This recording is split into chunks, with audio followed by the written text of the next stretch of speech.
money नाम मीना मोहम्मद हसन मैं education department 5th semester money project जो कि मैं टीम वर्क की आई तो मैं वाटर साइकिल रिप्रेजेंट कोता कि छूनिया वाटर साइकिल प्रोसेस मतलब एक्टिवेट बी में वर्ल्ड है तो मैं आते सर मतलब को जाम वड़ा मतलब को जाम वड़ा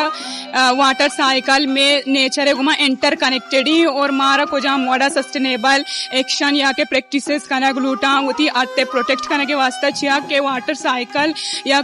एसेंशियल साइकिल ही में लाइफ प्रोसेस वास्ता और ई प्रोसेस मतलब एक्टिवेटेड ही गोटा दुनिया है तो का मतलब वर्ल्ड सारा लाइफ एग्जिस्ट को काम पीसफुली और मतलब वाटर साइकिल आल लिविंग जानी वास्ता एसेंशियल साइकिल है जिसके मैं प्लांट्स बोशाम या फिर ह्यूमन